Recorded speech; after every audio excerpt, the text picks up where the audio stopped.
মোহনলাল গ্রামের ধনী কৃষক ছিল। তার বউ গায়ত্রীর অসুখে সব জমি বেচে দিতে হয়েছিল। সেই জন্য উনি ওনার ঘরের সামনে পরোটার দোকান খুলেছিলেন এবং খুব তাড়াতাড়ি ওনার ব্যবহার আর সুস্বাদু পরোটা গ্রামের লোকেদের খুব ভালো লেগে গেল। সুমিত্রা আর রাজু স্কুলের সামনে একটা পিৎজার দোকান হয়েছিল, যার প্রচার রেডিও, খবরের কাগজ, হ্যান্ডবিল আর পোস্টার লাগিয়ে তোড়জোড় করে করা হয়েছিল। ভাই, আমি কাল পিৎজা খেলাম, কি ভালো পিৎজা ছিল। আমি আর আমার বাবা কার পার্কিং এ পিৎজা অর্ডার করার পরে 1 ঘন্টা অপেক্ষা করেছি, তারপর আমরা পিৎজা পেয়েছি। আচ্ছা, এত ভালো খেতে পিৎজা? তা নাই তো কি, তোমাদের তো গার্ডরা ঢুকতেও দেবে না। ঢুকতে দেবে না কেন? আরে ওটা তোমাদের বাবার মতো তো ফুটপাতের পরোটার দোকান না যে কেউ চলে যাবে। ওই দোকানের একটা স্ট্যাটাস আছে, বড় লোকরা তাদের গাড়ি নিয়ে দাঁড়িয়ে থাকে, তারপরেই তারা পিৎজা খেতে পারে, বুঝেছো? রকির কথা শুনে সবাই হাসতে থাকে। সুমিত্রা পরোটা নিয়ে মজাটা একদম পছন্দ করেনি। রাজু যখন স্কুল থেকে বাড়ি যাচ্ছিল তখন পিৎজার দোকানে লোকের ভিড় দেখে দাঁড়িয়ে পড়ে। সুমিত্রা ওকে বুঝিয়ে সুঝিয়ে বাড়ি নিয়ে আসে। বাবা বাবা, আমরাও পিৎজা খেতে চাই। ঠিক আছে বাবা, খাইয়ে দেবো একদিন। এখন আমি গরম গরম আলুর পরোটা বানিয়েছি, ওটা খাও। আমি খাবো না, আমি খাবো না, আমি পিৎজাই খাবো। দেখ রাজু, পিৎজার অনেক দাম, অত টাকা আমাদের কাছে নেই যে তোমাকে পিৎজা কিনে দেব, কিন্তু কথা দিচ্ছি যে একদিন তোমায় নিশ্চয়ই পিৎজা খাওয়াবো। না বাবা, আমার কালকেই পিৎজা চাই। যদি পিৎজা না পাই তাহলে আমি কিচ্ছু খাবো না। রাজু, জেদ করিস না, বাবা তো বলছে একদিন আমাদের পিৎজা খাওয়াতে নিয়ে যাবে। না দিদি, আমি কালকেই পিৎজা খাবো। রকি দাদা স্কুলে বলেছিল পিৎজা দারুণ খেতে হয়। আরে রাজু, ও একজন ডাক্তারের ছেলে, ওদের কাছে অনেক টাকা। চল এখন খাবার খা। পরোটা খেয়ে বাচ্চারা ঘুমিয়ে পড়ে, কিন্তু মোহনলালের চোখে ঘুম ছিল না। উনি নিজের গরিব হয়ে যাওয়াটাকে অসহায়ভাবে দেখছিলেন, যে নিজের বাচ্চাদের একটু খাওয়ার চাহিদা মেটাতে পারছেন না। ওনার চোখে জল চলে এলো। ভাবতে ভাবতে জানি না কখন উনি ঘুমিয়ে পড়েছে। পরের দিন সকালে বাচ্চারা স্কুলে যায়। আজও পুরো স্কুলে পিৎজা নিয়ে কথা হচ্ছিল। বন্ধুরা, কাল আমার জন্মদিন, আর কাল সন্ধ্যাবেলায় আমার তরফ থেকে সবার জন্য পিৎজা পার্টি করছি। কাল রবিবার, স্কুলে ছুটি আছে। সবাই কাল সন্ধ্যাবেলায় ভালো ভালো জামা কাপড় পরে চলে এসো, ঠিক আছে? দাদা, আমিও আসবো তো, আমাকে বললে না তুমি? না, তোমরা ওখানে যেতে পারবে না, ওখানে শুধু বড় লোকরা আসে যাদের স্ট্যাটাস আছে। তুমি শুধু পরোটা খাও। চল রাজু, ওদের পিৎজা থেকে ভালো আর সুস্বাদু আমাদের পরোটা। আরে যাও যাও, বাঁদররা কিভাবে জানবে যে আদা কেমন খেতে? স্কুলের বাইরে যে পিৎজার পোস্টার লাগানো আছে সেটাই দেখতে থাকো আর পরোটা খাও, ভেবে নিও পিৎজা খাচ্ছ। রকি, এরকম ভাবে বলতে নেই। চলো সুমিত্রা, ও তো এভাবেই কথা বলে। রাজুর ফটো দেখে পরোটা খাওয়ার কথায় সবাই হাসতে থাকে। সুমিত্রা আর রাজুর খুব খারাপ লাগে। দুজনেই বাড়ি চলে আসে। আরে রাজু, এরকম মন খারাপ করে দাঁড়িয়ে আসো কেন? বাবা, আসলে কথা হলো রকির কাল জন্মদিন, ও সবাইকে নেমন্তন্ন করেছে, কিন্তু আমাদের করেনি, কারণ ওখানে সব বড় লোকরা আসবে। ব্যাস এই ব্যাপার। কাল আমি তোমাদের জন্য দারুণ আলুর পরোটা বানাবো আর আমরা পার্টি করব। আমি পরোটা খেতে চাই না, আমি শুধু পিৎজা খেতে চাই, আমার পিৎজা চাই। বাবু, আমি বললাম তো যে এখন আমার কাছে তোমাদের মাইনে দেবারও টাকা নেই, পিৎজা কোথা থেকে খাওয়াবো? এটা বলে মোহনলাল চোখে জল নিয়ে বাড়ির বাইরে পরোটার দোকানে চলে এলো। রাজু, তোমার এরকম বলা উচিত হয়নি। পিৎজা জেদ ছেড়ে দাও ভাই, যখন টাকা আসবে আমরা নিশ্চয় পিৎজা খাবো। এখনো অবধি আমাদের কাছে কি টাকা আছে? সবাই নতুন নতুন জামা কাপড় পরে আর আমরা 2 বছর ধরে একই জামা পরি। আমরা কি কোনোদিন পিৎজা খেতে পারবো না দিদি? এরকম কথা নয় ভাই, আমরা একদিন নিশ্চয় পিৎজা খাবো। সেদিন রাতে রাজু খাবার খায়নি, পরে কেউ খাবার খায়নি। সকালে মোহনলাল উঠলো আর বাজারে চলে গেল। ফিরে এসে দেখলো রাজু তখনও ঘুমিয়ে আছে। সুমিত্রার থেকে জানতে পারলো যে রাজু এখনো রেগে আছে, আজও খাবার খায়নি। ওঠো বাবু, আজ আমি তোমাদের পরোটা পিৎজা খাওয়াবো, চলো ওঠো। বাবা, আমি বলেছি তো যতক্ষণ না পিৎজা পাবো আমি কিচ্ছু খাবো না। মোহনলাল পরোটার মধ্যে চিজ, ফ্রুটস আর স্যালাড দিয়ে পিৎজা বানায়, কিন্তু হাজার বোঝানোর পরেও রাজু খেতে চায় না। সুমিত্রাও অনেক চেষ্টা করে রাজুকে বানানো, কিন্তু পারেই না। আজ রাতেও সবাই না খেয়ে ঘুমিয়ে পড়ে। মাঝরাতে রাজুর খুব খিদে পায়। ও রান্নাঘরে গিয়ে রেখে দেওয়া পরোটা পিৎজা খেয়ে নেয়। ওর খুব ভালো লাগে আর পরোটা পিৎজা খেয়েই যায়। মোহনলাল লুকিয়ে লুকিয়ে ওর খাওয়া দেখে। সকালে উঠে মোহনলাল বাজারে চলে যায়। ফিরে এসে সুমিত্রাকে ডাকে। সুমিত্রা, ও সুমিত্রা। হ্যাঁ বাবা, আসছি। এই নে টাকা, আর স্কুল থেকে আসার সময় পিৎজা নিয়ে আসিস। বাবা, টাকা কোথা থেকে এলো? এসেছে কোথাও থেকে। আর হ্যাঁ, আমি টিফিনে পরোটা পিৎজা রেখে দিয়েছি, খেয়ে নিস মনে করে। সুমিত্রা যখন বাড়ি থেকে স্কুলের জন্য বেরোচ্ছিল তখন বাবার সাইকেল বাইরে ছিল না। বুঝতে দেরি হয়নি যে বাবা সাইকেল বিক্রি করে টাকা এনেছে। সুমিত্রা রাজু স্কুলে পৌঁছে যায়। স্কুলে কাল রকের পিৎজা পার্টি নিয়ে কথা হচ্ছিল। সবার মুখে শুধু পিৎজার কথা। টিফিনে সুমিত্রা আর রাজু পরোটা পিৎজা খাচ্ছিল। ওখানে রীতা আসে। আরে, তোমরা এটা কি খাচ্ছ? এটা আমাদের বাবা বানিয়েছে, পরোটা পিৎজা।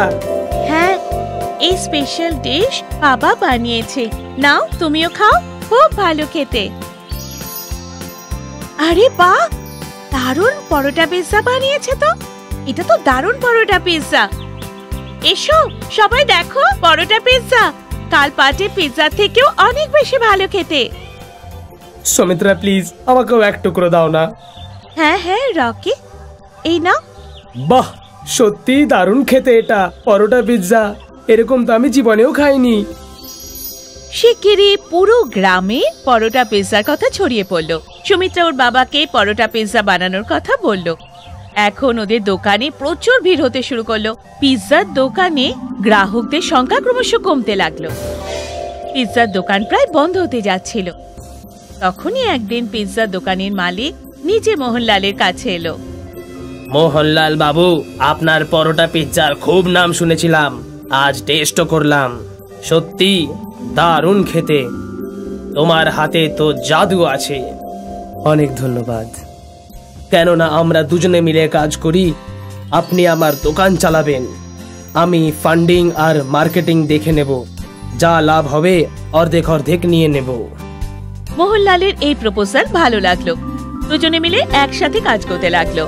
তাই পিৎজার টেস্ট আর ভালো মার্কেটিং এর জন্য খুব শিগগিরই ওনার দোকান অনেক শহরে খুলে গেল। এখন মোহনলাল বাবু নামে পরিচিত হলো। শহরের বিরাট বড় বাংলোতে থাকতে শুরু করলো। গৌরব রেল স্টেশনের বাইরে আলু পরোটা বানানোর বিজনেস করত।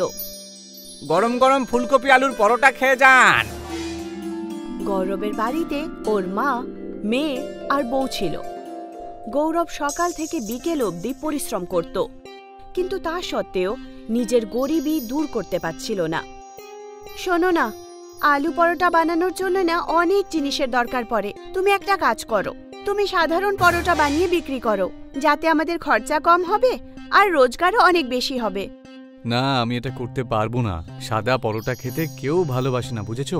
আর বাবাও তো ফুলকপি আর আলুর পরোটাই বিক্রি করতো, সেজন্য আমিও তাই করব। গৌরবের কাছে অনেক রকমের গ্রাহক আর ওদের অনেক রকমের ডিমান্ড থাকতো। শোনো ভাই, আমার পরোটাতে একটু ফুলকপি আর আলু বেশি করে ভরে দিও। আর আমার একটু পরোটার সাথে তরকারিও লাগবে। আমাকে পরোটার সাথে একটু আচার দিও। আমার পরোটার সাথে দই লাগবে। গৌরব কখনো কখনো গ্রাহকদের ডিমান্ড শুনে অস্থির হয়ে পড়ত। আপনার যদি পরোটার সাথে তরকারি চাই তাহলে আলাদা করে টাকা দিতে হবে। আমি আলাদা করে টাকা দেব না। দেখতে পাচ্ছ তোমরা সবাই, এই গৌরব তো তরকারির জন্য আলাদা করে টাকা চাইছে। চলো চলো, আমরা এখানে আর খাবার খাবো না। আরে শোনো, তোমরা সবাই কোথায় যাচ্ছ? আরে দাঁড়াও। একদিন গৌরব খুব নিরাশ হয়ে বাড়ি ফেরে। কি হলো? পরোটা খাওয়ার গ্রাহক দিনের পর দিন কম হয়ে যাচ্ছে। গ্রাহকরা টাকাও দিতে চাইছে না, কিন্তু ওদের পরোটার সাথে তরকারি, দই, আচার সব কিছু চাই, বুঝতে পেরেছো? চলো কোথাও বাইরে গিয়ে ঘুরে আসি, একটু মুড ফ্রেশ হয়ে যাবে। আমাদের কাছে অত টাকাও নেই যে কোনো ট্যুরিস্ট প্লেসে আমরা ঘুরতে যেতে পারি। তোমার বাড়ি থেকেই বরং একটু ঘুরে আসি। গৌরব নিজের শ্বশুর বাড়িতে ঘুরতে গেল, যেটা একটা গ্রামে ছিল। রাস্তায় গৌরব আর ওর বউয়ের তেষ্টা পেল। ওরা কোথাও ঝর্ণার আওয়াজ শুনতে পেল। এই ঝর্ণার শব্দটা পূর্ব দিক থেকে আসছে। গৌরব আর ওর বউ পূর্ব দিকে যেতে লাগলো। জঙ্গলের পেছনে ওরা একটা ঝর্ণা দেখলো। এই ঝর্ণাটা দেখতে তো দারুণ। গৌরব আর ওর বউ মন ভরে জল খেয়ে তেষ্টা মেটালো আর হাত পাও ধুয়ে নিল। যখন ওরা যাওয়ার জন্য তৈরি হলো, তখন ওরা কারোর আওয়াজ শুনতে পেল। এই আওয়াজ ঝর্ণার পেছন থেকে আসছে। ঝর্ণার ভেতরে ঢুকে দেখতে হবে, তবেই বোঝা যাবে যে ওপারে কে রয়েছে। কিন্তু ঝর্ণার ভেতরে ঢোকাটা বিপজ্জনকও হতে পারে। না না না, এটা কোনো রকমের জাল হতে পারে। তখনই ঝর্ণা থেকে একটা আওয়াজ আসে। না না, এটা কোনো জাল নয়। আমাকে সাহায্য করো, আমি একজন সাধু। আমাকে এখান থেকে মুক্তি দাও। ঝর্ণার ভেতরে আমাকে যেতেই হবে। আমি যদি ওখানে বন্দি থাকতাম তাহলে আমি কি এটা চাইতাম না যে আমায় কেউ মুক্তি করুক? গৌরব ঝর্ণার পাড়ে গেল। ও দেখতে পেল একজন সাধুকে কাঁটাদার লাঠির সঙ্গে বাঁধা আছে। সাধুর পিঠ থেকে রক্ত ঝরছিল। তুমি কে, আর এখানে কি করে চলে এলে? আমি সবকিছু বলবো, আগে তুমি আমাকে এখান থেকে মুক্তি দাও। গৌরব দড়ি কেটে দিল আর সাধু আজাদ হয়ে গেলেন। তোমাকে অসংখ্য ধন্যবাদ। আমি একজন সাধু, আর আমার কাছে কিছু অদ্ভুত শক্তি আছে। আমি মানুষের ইচ্ছা পূরণ করতে পারি। যে কয়েকজন আমার সুযোগ নিয়ে বাজে কাজ করার জন্য চেষ্টা করেছিল, যখন আমি ওদের কথা না শুনি তখন ওরা আমাকে এই ঝর্ণার পেছনে বন্দি করে দেয়। তোমার কাছে যখন অদ্ভুত শক্তি রয়েছে তখন তুমি নিজেকে কেন রক্ষা করতে পারোনি? আমি আমার শক্তির প্রয়োগ নিজের জন্য করতে পারি না। আচ্ছা সাধু বাবা, আমি এখন আসছি। আমাকে শ্বশুর বাড়ি যেতে হবে, আর দেরিও হয়ে যাচ্ছে। আরে তুমি খালি হাতে কেন যাচ্ছ? তুমি আমাকে সাহায্য করেছো, তুমি বলো আমি তোমায় কি সাহায্য করতে পারি। তোমার যদি কোনো ইচ্ছা থাকে তাহলে বলো আমায়। না সাধু বাবা, আমি আসলে খেটে খুঁটে আমার জীবনে কিছু একটা করতে চাইছি। সাধু গৌরবের কাজে অনেক খুশি হলো, আর উনি মনে মনে গৌরবকে আশীর্বাদ দিলেন। গৌরব নিজের শ্বশুর বাড়ি থেকে ফিরে আসার পর আবার আলু পরোটার বিজনেস শুরু করে দিল।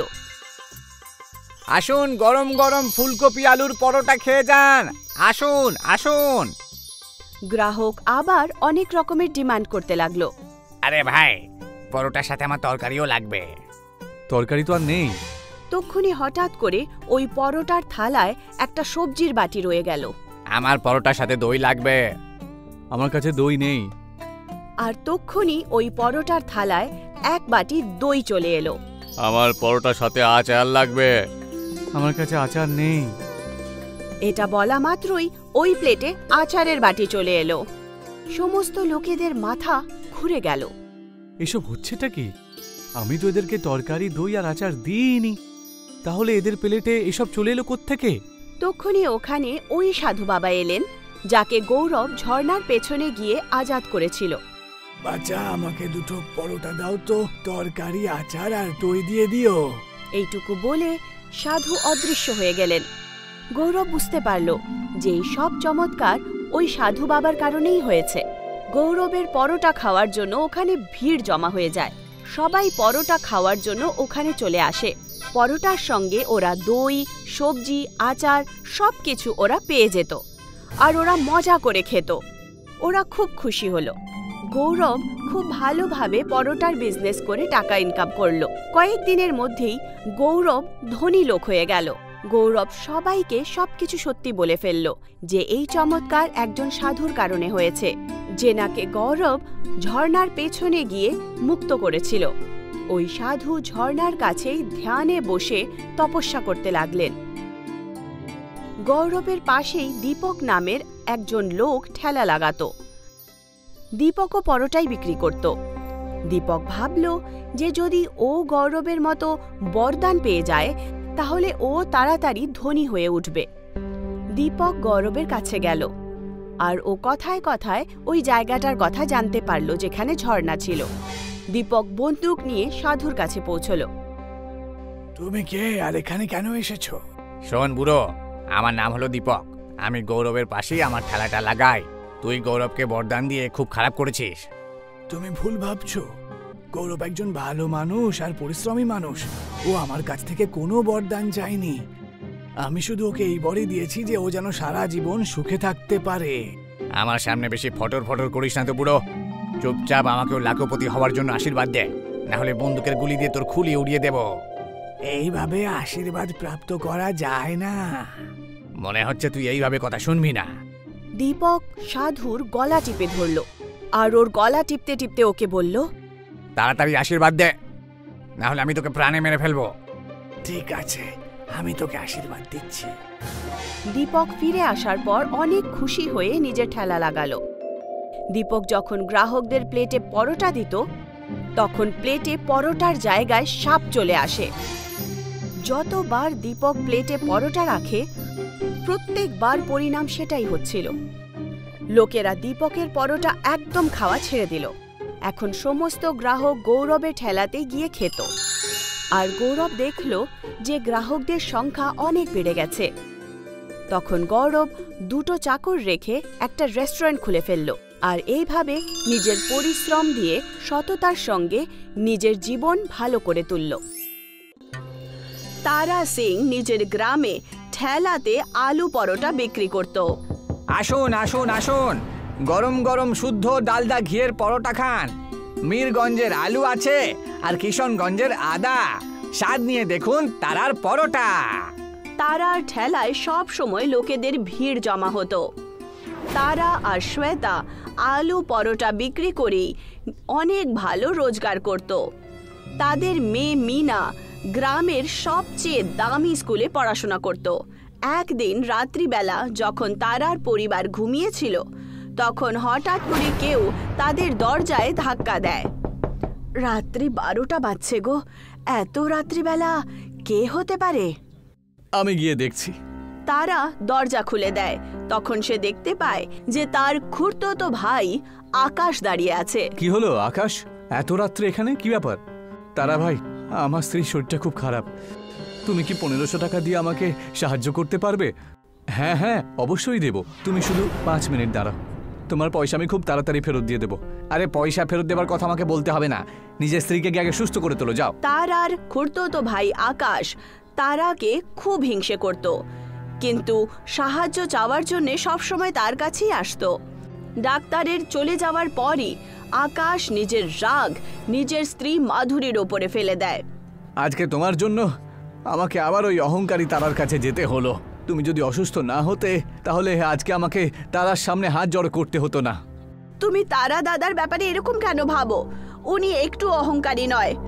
আর আজকে আমি অসুস্থ হলাম, তখন তুমি এত চিৎকার করছো যেন তুমি ওনার কাছে টাকা চাওই না। তারা দাদা জানি না কতবার তোমাকে টাকা পয়সা দিয়েছে, আর তুমি ওনার টাকা আজ পর্যন্ত ফেরত দাওনি। তা সত্ত্বেও উনি কিছুই বলেন না। তোমাকে নিজের দাদা আর বৌদির সম্মান করা উচিত। আরে ও মুখে কোনো কথা না বললেও নিজের বড়লোকি চাল দেখিয়ে তো আমাদেরকে ছোট করেই, তাই না? উনি বড়লোক নিশ্চয়ই, কিন্তু উনি বড়লোকের চাল একদম করেন না। এটা ভুল ধারণা। তুমি গরিব আর সেই জন্য তুমি ওনাকে দেখে ঈর্ষা করো। তুমি পরিশ্রম করে একটা জায়গায় কাজ কেন করো না? যদি ভগবান চান তাহলে তুমিও একদিন বড়লোক হবে। আকাশ যেখানে চাকরি করত ওখানে খুব রাগ করত। ও মন দিয়ে কখনো কাজ করত না। ও কোনো চাকরি 1 বছরের বেশি করতে পারত না। একদিন আকাশ উদাস হয়ে বাড়িতে ফেরে। তখন মাধুরী ওকে বলে, মনে হয় আজকে আবার তোমার চাকরি চলে গেছে। আমার কথা শোনো, তুমি তারা দাদার কাছে যাও। উনি তোমাকে নিজের আলু পরোটার ঠেলাতে নিশ্চয়ই কাজ দিয়ে দেবেন। তারা আমাকে কাজে কখনো রাখবে না। তুমি একবার ওনার কাছে যাও তো বাবা। আকাশ তারার কাছে চলে যায়। এসো এসো আকাশ, অনেকদিন পরে তোমার দেখা পেলাম। যদি খিদে পেয়ে থাকে তাহলে আলুর পরোটা খেয়ে নাও। তোমার বৌদি খুব ভালোবেসে রান্না করেছে। আমার কাজটা চলে গেছে, সেই জন্য আমি কাজ খুঁজছি। আচ্ছা, তোমার কাছে কি আমার জন্য কোনো কাজ আছে? ঠেলা গাড়ির কাজ তো আমি আর শ্বেতা সামলে নি। যদি তুমিও আমাদের সাথে কাজ করতে চাও তাহলে একটা কাজ করি আমরা। আমি একটা রেস্টুরেন্ট খুলে নিই। হ্যাঁ ঠিক আছে, আমাদের গ্রাহকদেরকে দাঁড়িয়ে থাকতে হয়। যদি রেস্টুরেন্ট হবে তাহলে গ্রাহকরা আরাম করে বসে পরোটা খেতে পারবে। সেই দিন আকাশ খুব রাগের চোটে বাড়িতে আসে। কি হলো? তুমি এত কেন রেগে আছো? কাজ পাওনি নাকি? আরে কাজ তো পেয়ে গেছি, কিন্তু আমার জন্য ওই তারা এখন আরো বড় লোক হয়ে যাবে। আমি যেই ওখানে গেলাম, দুজনে সিদ্ধান্ত নিলে ওরা একটা রেস্টুরেন্ট খুলবে। তাহলে এতে খারাপ কি? তুমিও তো টাকা পাবে না। তুমি আমাকে শেখাতে শোনাতো যে কি ভালো আর কি মন্দ। আকাশ তারার সাথে কাজ করতে শুরু করে। তারা আকাশকে রোজানা 500 টাকা দিত, কিন্তু আকাশের চোখ ছিল তারার রোজগারের ওপর। নিজে নোটের পর নোট কামিয়ে যাচ্ছে আর আমাকে শুধুমাত্র 500 টাকা দিয়ে দিচ্ছে। সব পরিশ্রম আমি করি আর আসল মাখন তো ওরা দুজন মিলে খায়। কিছু একটা করতেই হবে। তারার রেস্টুরেন্টে মঙ্গল সিং নামের একটা শুদ্ধ ভেজিটেরিয়ান গ্রাহক আসে। সে তারার পুরনো গ্রাহক ছিল। আরে এসো এসো মঙ্গল দাদা, এসো বসো। এক্ষুনি আমি আপনার জন্য পরোটা দিয়ে দিচ্ছি। এই যে আকাশ, যাও মঙ্গল দাদার টেবিলে একটা প্লেট দিয়ে দাও। আকাশ চুরি করে মঙ্গল সিং এর পরোটায় ননভেজের কিছু টুকরো ফেলে দেয়। মঙ্গল যেইমাত্র পরোটা খেলো তখনও বুঝতে পেরে যায় যে পরোটায় ননভেজ আছে। মঙ্গল সিং খুব রেগে ওঠে। আলুর পরোটার মধ্যে ননভেজ কোত্থেকে চলে এলো? মঙ্গল সিং এর সাথে অমঙ্গল? আমি জানি না, আমি তো শুধু পরোটা গ্রাহকদের কাছে তুলে দিই। পরোটা তৈরি করার কাজ তো তারা দাদা আর শ্বেতা বৌদি করে। কি রে তারা, তুই পরোটার মধ্যে ননভেজ মিশিয়ে আমাকে ঠকালি তাই না? তোর রেস্টুরেন্ট আমি বন্ধ করে দিয়ে তোকে গ্রাম থেকে আমি তাড়িয়ে দেবো এবার। মঙ্গল সিং গ্রামের ধনী লোক ছিল। সে গ্রামের প্রধানের কাছে কথা বলে তারার পরিবারকে গ্রাম থেকে বাইরে বার করে দেয়। আজকে আমার খুব মজা হচ্ছে। এবার আমি গ্রামে নিজের আলু পরোটা বিক্রি করব আর নিজে ধন রোজগার করব। আকাশ গ্রামে আলু পরোটার ঠেলা লাগানো শুরু করে দেয়। অন্যদিকে তারা, শ্বেতা আর তার মেয়ে জঙ্গলের রাস্তা দিয়ে অন্য গ্রামে যাচ্ছিল। তারার পরিবার অনেক ক্লান্ত ছিল। শ্বেতা জোরে জোরে কাঁদতে শুরু করে। কেন না শ্বেতা, আজকে আমাদের কপালে দুঃখ লেখা রয়েছে, কালকে আবার সুখ ফিরে আসবে। কিন্তু এখন আমরা কোথায় যাব আর কিভাবে কোনো কাজকর্ম শুরু করব? আমরা তো নিজেদের বাড়িও বিক্রি করে ফেলেছি। আমাদের শুধু এগিয়ে যেতে হবে যতক্ষণ না আমরা কোনো গ্রামে পৌঁছচ্ছি। তারার পরিবার জঙ্গলের রাস্তা হারিয়ে ফেলে। এই জঙ্গল তো শেষই হচ্ছে না গো, মনে হয় আমরা ভুল রাস্তায় আছি। হঠাৎ করে ওরা জলের আওয়াজ শুনতে পায়। তিনজনই জলের আওয়াজের পিছু করতে করতে একটা নদীর কিনারায় পৌঁছায়। তারা দেখতে পায় যে নদীতে অনেকগুলো আলু পরোটা রয়েছে। তারা নদীর জল খেলো আর পরোটা খেয়ে দেখলো। এ তো চমৎকার হয়ে গেল। নদীর জল ঠান্ডা আর পরোটা গরম। এখানে তো কোনো লোকও দেখতে পাচ্ছি না। মনে হয় এই নদীটা সবচেয়ে আগে আমরাই খুঁজেছি। আমাদের কাছে ব্যবসা শুরু করার জন্য টাকা পয়সা নেই। যদি আমরা এই পরোটাগুলো বিক্রি করি তাহলে কত ভালো হবে। ঠিক বলেছ, এবার একটা গ্রাম আমাদের খুঁজতে হবে। অনেক কিলোমিটার হাঁটার পর তারা বেসনপুর নামের একটা গ্রামে পৌঁছায়। শুরুতে তারা একটা ঝোপড়িতে থাকলো। তারা রোজ অন্ধকারে পরোটার নদীতে যেত আর অনেকগুলো পরোটা নিয়ে আসতো। তারপর সেগুলো গ্রামে বিক্রি করত। নদীর পরোটার বিশেষত্ব এটা ছিল যে সেটা কখনো খারাপ হতো না। আস্তে আস্তে তারার আর্থিক অবস্থা ভালো হতে শুরু করলো আর সে একটা বাড়ি বানিয়ে ফেললো। আর অন্যদিকে আকাশও এখন গরিব ছিল না। সে পরোটা বিক্রি করে করে মোটর সাইকেল কিনে ফেললো। আজকে গ্রামের একটা লোক আমাকে বলল যে তারা শ্বেতা বেসনপুর গ্রামে রয়েছে। কালকে ওদের সাথে দেখা করতে যাব আর ওই গরিবটাকে আমি আমার এই মোটরসাইকেলটা দেখিয়ে আসবো, বুঝলে? পরের দিন আকাশ বেসনপুর গ্রামে পৌঁছায়। সে একটা লোককে জিজ্ঞাসা করে, এই যে শোনো ভাই, এখানে তারার বাড়ি কোনটা? তারা আলু পরোটাওয়ালার ঘর হলো ওই সামনেই। আকাশ যখন দেখতে পেল যে তারা বড় বাড়িতে থাকছে তখন তার সমস্ত উৎসাহ ঠান্ডা হয়ে যায়। সে তারার বাড়িতে পৌঁছায়। আরে আকাশ, এত বছর পরে তুই দেখা করতে এসেছিস? কবে থেকে তোর অপেক্ষা করছি আমরা। তা বল, বাড়িতে সবকিছু ঠিকঠাক তো? হ্যাঁ দাদা, সবই ঠিক আছে। তারা দাদা, তুমি এত তাড়াতাড়ি বড়লোক হলে কি করে? আরে তুই বাড়ির লোক, সেই জন্য তোকে আগে থেকে বলছি। আসলে আমরা একটা আলু পরোটার নদী পেয়েছি। সেই নদী থেকে আমি পরোটা গ্রামে নিয়ে আসি আর গ্রামে আমি 4টে রেস্টুরেন্ট খুলে বসে আছি। দিনে আমি পরোটা বিক্রি করি। আচ্ছা, তুমি কি আমাকে ওই নদীটা দেখাতে পারবে? হ্যাঁ অবশ্যই, চলো আমার সাথে চলো। তারা আকাশকে পরোটার নদীতে নিয়ে যায়। এ তো সত্যি সত্যিই চমৎকার। হ্যাঁ, আর সব থেকে বড় কথা হলো এই যে এই নদীর পরোটা যতদিনই থাকুক না কেন নষ্ট হয় না। তুমি যদি চাও তাহলে তুমিও এই নদী থেকে পরোটা নিয়ে গিয়ে নিজের গ্রামে বিক্রি করতে পারো। আকাশ নিজের বাড়িতে চলে আসে। কি হলো, তুমি এত রেগে আছো কেন? তারা দাদার সাথে দেখা হয়নি নাকি? এই তুমি চুপ করো তো, আমার মাথাটা খেও না। তারা আলু পরোটার জাদুর নদী পেয়ে গেছে। আমি এখানে এতদিন ধরে পরিশ্রম করলাম আর সামান্য কিছু পয়সা রোজগার করেছি, আর তারা ওখানে কোনো পরিশ্রম না করেই এক গাদা টাকা পয়সা লাভ করে নিল। তুমি বুঝতে পেরেছো? আর সেই জন্য আমার থেকেও বেশি বড় লোক হয়ে গিয়েছে। তারা দাদার সঙ্গে ঈর্ষা করার কোনো দরকার নেই। তুমিও সেই নদী থেকে পরোটা আনতে পারো। তারা দাদা কি তোমাকে ওখান থেকে পরোটা আনার জন্য বারণ করেছে? না, বারণ তো করেনি, কিন্তু আমাকে খুব তাড়াতাড়ি তার থেকেও বেশি বড় লোক হতে হবে। তারা 4টে রেস্টুরেন্ট খুলেছে, তাই আমি 10টা রেস্টুরেন্ট খুলবো। শুধু গ্রামেই নয়, আমি শহরেও খুলবো, আর প্রত্যেকটা রেস্টুরেন্টে পরোটা বিক্রি করব। হ্যাঁ। পরের দিন আকাশ তারার কাছে পৌঁছে বলে, এই যে তারা দাদা, আমি পরোটা নদী থেকে একটা বাঁধ তৈরি করব। বয়ে চলা নদী দিয়ে সমস্ত পরোটা বয়ে চলে যাচ্ছে, ওগুলোকে জড়ো করা খুব মুশকিল হচ্ছে। আমি একটা বাঁধ তৈরি করে জলটাকে থামিয়ে দেব আর অনেক পরোটা জড়ো করে নেব। এরকম কিছু করার কোনো দরকার নেই। নদীর জল সহজভাবে বইতে থাকলে তবেই ভালো। বাঁধ তৈরি করার কোনো দরকার নেই। আর তুমি বাঁধ তৈরি করবে কি করে? আমি একাই বাঁধ তৈরি করে নেব। আকাশ তারার একটাও কথা শুনল না, আর সে নদীতে একটা হেভি ড্যাম বানিয়ে দেয়। আকাশ পরোটা একত্রিত করলো। একদিন যখন আকাশ নদী থেকে পরোটা তুলছিল, তখন নদীর বাঁধ অনেক বেশি জল হয়ে যাওয়ার কারণে ভেঙে যায়, আর আকাশ নদীতে বয়ে যায়। তারপর তার কোনো ঠিকানাই খুঁজে পাওয়া যায় না। তখনই তো বলে, মানুষকে একটুতেই সন্তুষ্ট থাকা উচিত। অনেক বেশি লোভ করলে পরিণাম খারাপ হয়।